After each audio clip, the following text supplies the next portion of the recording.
We wonder why our culture is depressed when depressed people get all the love and attention. Isn't that interesting? It's hard to figure this one out, isn't it?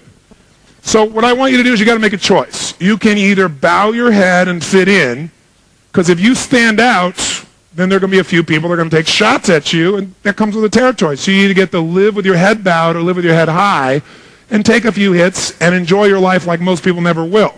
But you got to choose, because you can't live in between. There is no in between. You either step up or you step down.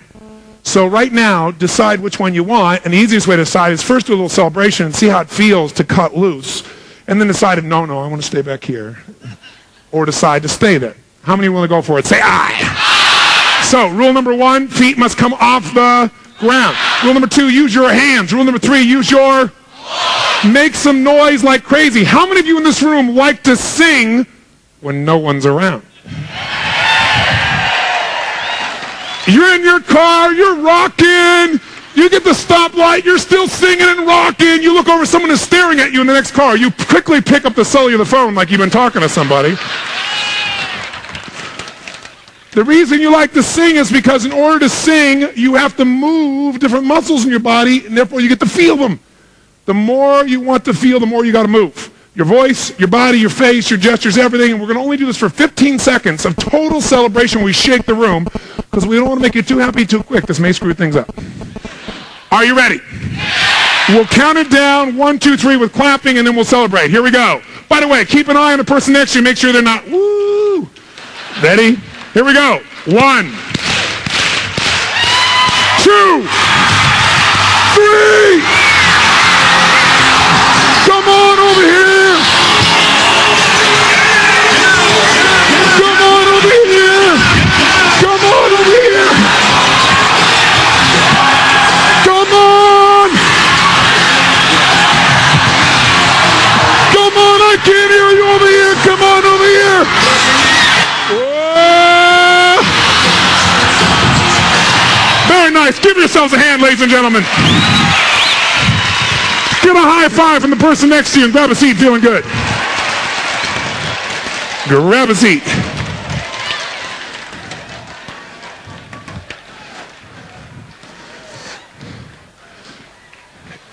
If you feel better than before, make a fist and say yes. There are 3 reasons why anybody feels anything. I'm going to show them to you in a moment. The only reason you feel good is 3 reasons. The only reason you feel bad are 3 reasons. They're the way you use 3 different patterns in your mind and body. If you change them, you'll change the way you feel instantaneously. I don't care how bad you felt before, how good you felt, you can change the way you feel if you change these 3 things. And they're totally within your control, and they don't require drugs or therapy. They just require you making new choices. But I'll tell you this, everybody has a fear they're not enough and they won't be loved, and here's why. In the beginning, when you're a baby, what do you got to do to be loved? Cry? What else?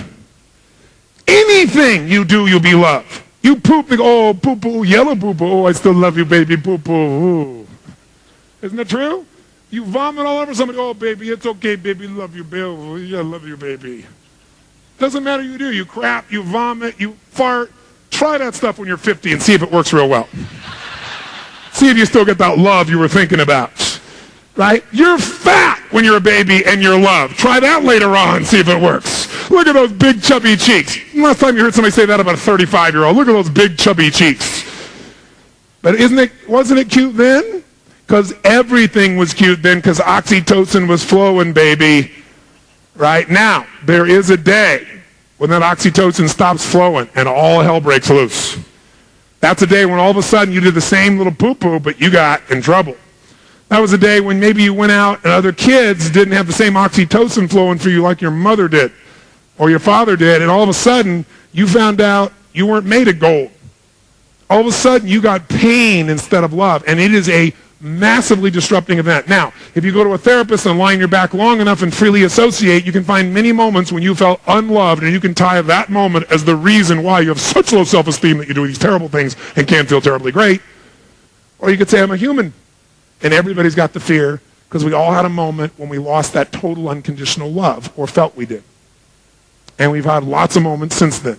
How many have had people treat you in a less than unconditionally loving way at some stage of your life? Could I see a show of hands here? How many have this happen more than once in your lifetime? Say, I. How many think this may occur again in the future? Say aye. So we all have that sense of loss, and with that sense of loss comes fear. The fear that we're not enough. And so we all figure ways to get that love back. Some people do it by being an overachiever, so they get love that way. Some people do it by being a people pleaser. What would you like? I'd love to do it. What would it be? Right? And so sure enough, people then respond to that. They get love for that, and that's their tool. That's their way of doing it. Some people do it by saying, screw you to the world. I don't need your love. I'm significant by myself. I'm enough. You're not going to mess with me.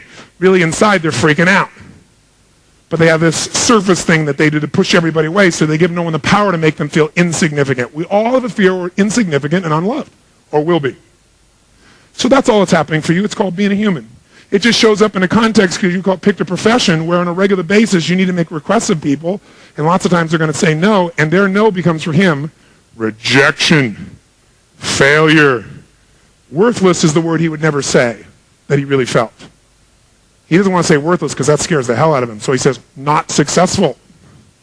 Failure, not successful. He'll never get to worthless because that's a scary word to say. No one wants to say they feel worthless, but that's what everybody's afraid of feeling. Now, search your own heart, your own experience, and see if that's true. And it's probably not true for you, but how many have seen other people have a fear of being worthless or not being loved or not successful? Other people. How many have seen that? Of course, those other people have those feelings. So maybe you do too at times. Now, I know you don't feel that way when you're competent and you're in charge and you're in control and everything's going your way. That's your plan, that you do all those things. Some people work all the time so they can feel that because they have control. They're with their kids and they feel incompetent, so they go back and work more because they don't know how to deal with this thing. The kid wants to watch the Disney show for the 5,000th time. They don't know how to deal with that. So human beings have these common fears. Now, what do? Well, here's the truth. The fear will never leave you completely. That's the truth. So when you know something's true, it's best to hug the monster instead of fear the monster. Now, the lady in my life is a really special lady, and she said, well, years ago she used to think this monster was going to get her, so she started hugging the monster. It's like the monster disappeared. It's kind of like aligning with it instead of fighting it. The more you try to fight what's in your gut and in your nature, then you're going to fight with yourself. Hug the monster means, yeah, I might feel that way. Of course, all human beings feel that way at times. And you know what? It's not really true. I am enough. I don't have to have everybody like me for me to be a good person. I don't have to have everybody love me. I'd love to have everybody love me, but it ain't going to happen. Didn't work for Jesus, probably not going to happen for me. Okay, if he couldn't pull it off, I don't think there's much hope for me pulling off everybody loving me, right? So unless you want to practice putting holes in your hands, this is probably a good thing for you to realize to align with instead of to fight, right? Because there's probably good evidence that you're not going to succeed at everybody loving you all the time. Now, that doesn't mean you can't enjoy where it's there. So learning how to overcome the fear is most important because here's what most of us do. And you'll learn this. I'm telling you this now to give you the big picture. Then the seminar is going to be about doing. And when we do these things this weekend, what I'm telling you now will show up. And I'm telling it now so you have a way to recognize it. You follow me on this? I don't want to sit here and lecture to you. Tonight I got to dump kind of the load on you a little bit so your mind, when things happen, go, oh, that's what he was talking about. That's it. Whoa, it's true. Okay, now that it's true, here's what I do. Easy. You know how to deal with it. So when it comes to these two fears, these primary fears, they're not going to go away. So what we've got to be able to do instead is we've got to be able to say, okay, when that fear shows up, how do I get rid of the illusion that I'm not enough or I'm not loved? Well, number one, you can love yourself. Right? Can you love yourself? Yes or no? Most people say, but I don't know how to love myself. Well, how do you love a stranger? If you met somebody and you wanted to know, I love you, and you wanted the experience that you love them, what would you do? Someone tell me, what would you do to try and make somebody know you love them? You tell them you love them. How many of you tell yourself, I love you? I love you, Tony. We live in a culture where, what's the matter with you? That's egotistical, that's crazy. No, in the Bible it says, love thy neighbor like thy... Interesting. That implies that you love yourself first. And we all know intellectually, whatever you believe religiously doesn't matter, whether you believe in the Bible or anything else, we all know that if you don't love yourself, you got nothing to give anybody else. You can't give somebody what you don't have. So you tell them, how else would you let somebody know you love them? What else would you do? Take them sailing. Okay, that would probably work for you too then, wouldn't it? You'd spend time with them, wouldn't you? Most of us spend the least amount of time with ourselves than anybody today, in terms of real quality time. What else would you do? Do things to themselves. Kiss yourself. Right? And in our culture, it's weird, but you know what's interesting? We do all these things for other people. Do something for them. Offer things, create things. We don't do that for ourselves. You don't love yourself because you don't believe you love yourself because you don't do the things that you do for other people that you love. You do the same things that you do for other people, or even similar things, you'll feel similar feelings. It's not that difficult to reassure yourself, but as long as you have to count on everybody else responding a certain way, you got to live in fear. And that's the piece that we want to avoid as far as things are concerned. Now, he's telling me that he has a human fear, and what he's got to do is get around it. The way he gets around it is he builds himself up, and he builds himself up by changing what things mean. As long as you say no to me, it means I have failed and I'm rejected. I'm going to have a hard time putting myself out there because that's putting out my deepest fear on earth. But if I change what your no means to me, which do we have that power, yes or no? Then if it means to me, you just said, no, it's not the right time for you. Or I didn't present this effectively enough today. Whatever I make up something else, then with a different meaning, it feels totally different. You see, whatever we feel for only 3 reasons. 3 reasons. You might want to jot them down. I call them the triad. Whatever you feel it for 3 reasons. There are 3 patterns within your body. Whatever you're doing with these 3 patterns right now determines what you're feeling right now as you sit in this chair. The first pattern is a pattern of physiology. Physiology. Physiology is a fancy word for how you use your physical body. Now, if you're happy, you're using your body one way. If you're depressed, you're using it another. There is a specific physiology to every emotion you're going to feel, and you're going to see it this weekend. Second thing that determines how you feel in a moment is the pattern of language that you use. Do the words we select change the way we feel, yes or no? If I come along to you right now and I look to you and I say, John, you're mistaken. How does it feel if someone says you're mistaken? What if I said, John, you're wrong? Does that change a little bit for some of you? What if I said, John, you're lying? Now, just by changing one word, can we change the way it feels to you in your biochemistry, yes or no? Yes. Now, the words you choose or select when you communicate to other people have a biochemical effect, but the words you choose to say to yourself have an even more powerful effect. Now, I'm not talking about positive self-talk where you go, I'm good enough, I'm smart enough, and by golly, people like me. No, I'm not talking about one of those Saturday Night Live specials, no. I'm talking about the significant words that you consistently use in your vocabulary that condition the way you feel on a daily basis. How many of you have ever listened to a speaker, even maybe somebody historic, maybe even a Martin Luther King or John F. Kennedy or someone who the way they spoke, the words they spoke, impacted you emotionally? How many have had this experience in your life? Say, I. The speaker that affects you the most is you.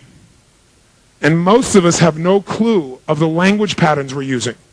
It's not just positive self-talk. It's the actual words. Some words have a deeper meaning than others. The word failure for this man may not have the same impact as the word failure does for you, but for him, that means worthless. You follow that? That's a word that will ignite him and make his nervous system so tight that he can't say anything or can't put himself out there or sets a goal and says, I'm going to do it, and takes 2 steps forward and then 3 steps back. And he can't figure out why, because he's got that word in his vocabulary. And anytime that word shows up, his body goes to a certain state.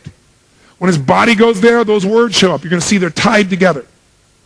So there are words, I call it transformational vocabulary, TV for short. I say watch your TV, watch the vocabulary you use, because certain words are going to ignite different emotions in you than others.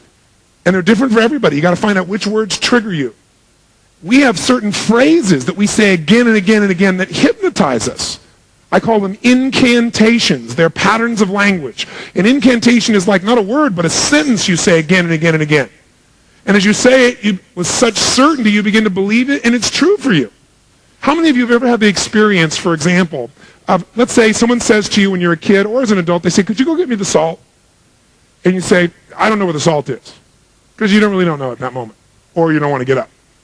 And they say, get me the salt. It's in the kitchen. You go, but I don't know where the salt is. They say, give me the salt. I don't know where the salt is. You give me the salt. Fine. I don't know where the salt is. I don't know where the salt is. I don't know where the damn salt is. You open the cupboard, you look around, you really do look. I can't find the salt. They say it's on the second shelf. I don't know where the salt is. I don't know where the salt is. It's not here. The person walks right in front of you, reaches right in front of your face, and they go, what is this? How many have ever had an experience like this? Say, I. Now, did your eyes see the salt? Yes or no? Yes, your eyes saw it, but your brain did not let you perceive it because it didn't want to turn you into a liar to yourself. When you say, I can't find it, the brain goes, okay, we're not going to turn you into an idiot, so you can't find it. Do you follow me on this? You hypnotize yourself. People say this to me all the time. I don't know what it is. I just can't get this. I just can't get this. I just can't change this. I can't change this. Why do you think I can't change it? Well, maybe because you just said that damn phrase 22 times in a row with total intensity. In psychology, we call this a scotoma, a blind spot, where literally you are blinded to what's right in front of you because of your incantations. Most psychologists don't know where it comes from. It comes from incantations. Language patterns that you say again and again until you believe it. Now, by the way, could you say positive incantations that would put you in a positive state? Yes or no? Now, the difference between an incantation and an affirmation is this. You can affirm, I'm happy, I'm happy, I'm happy, I'm happy. But you won't feel happy because that's an affirmation. Affirmation without discipline is the beginning of delusion. Affirmation without physiology will never do anything. So if you say, I'm happy, what makes it an incantation, you say, I'm so happy. If you put your body there, your voice and your body must be absolutely congruent. You must speak aloud, and you must engage your body. So it's physiology and language. You guys follow the difference here? Not just words. You can say something 5,000 times in your head, but if you aren't congruent, meaning your body doesn't communicate with intensity the same message as the words, it will not convince your nervous system. That's why affirmations are worthless unless somehow your affirmation engaged your body so intensely that it really became an incantation. Hey, have you ever made the fatal mistake of going to Disneyland and getting on a ride called It's a Small World After All?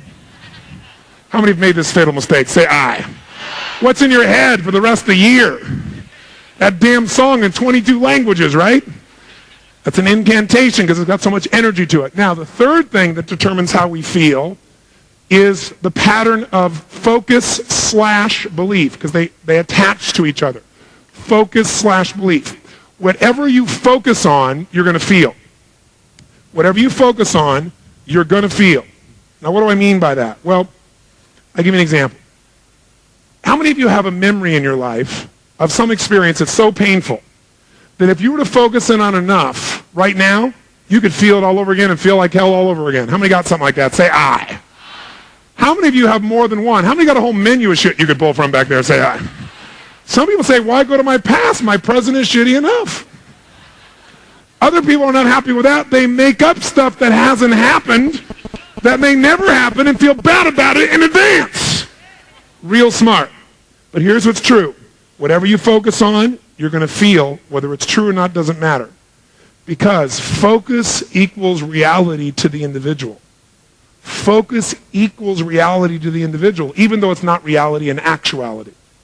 I'll say that again. Whatever you focus on, you're going to feel. Whether it's true or not doesn't matter, because it's going to be true to you.